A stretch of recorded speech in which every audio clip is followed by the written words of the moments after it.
Hello everybody, welcome to Market Masterclass, and today we're looking at a country which has Thailand on its western border, Vietnam on its eastern border, a sliver of Laos on its northern border, and we're talking about the Kingdom of Cambodia.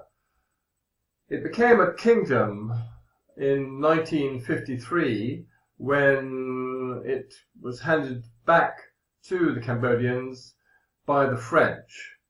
And it was a kingdom until 1970, when the ghastly experience Cambodia had with the Khmer Rouge and Pol Pot, where they tried to put everybody back to an agrarian economy and try to denude the urban areas, and something like 2 to 3 million people died during this period of genocide.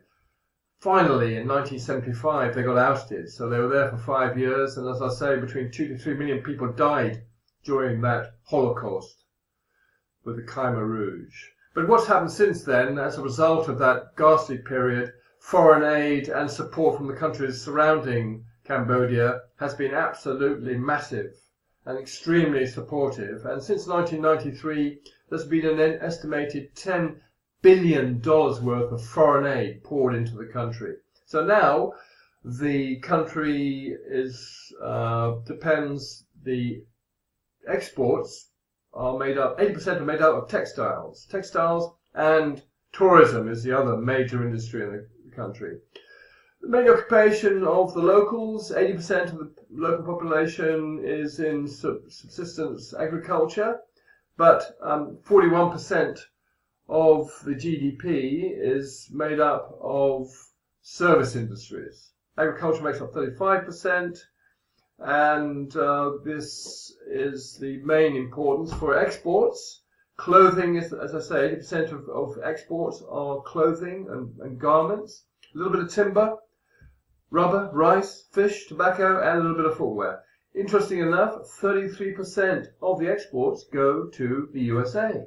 10% go to the UK, 8% to Germany, Canada 7%, China 7%, Belgium 6%. So massive support from Western countries.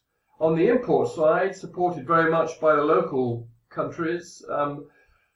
Thailand, imports from Thailand make up 27%, China make up 21%, Vietnam 19%, Singapore, Hong Kong and Taiwan between them make up 20%. And they are importing petroleum products, construction materials, machinery, motor vehicles, and things which help the base foundation of a growing economy.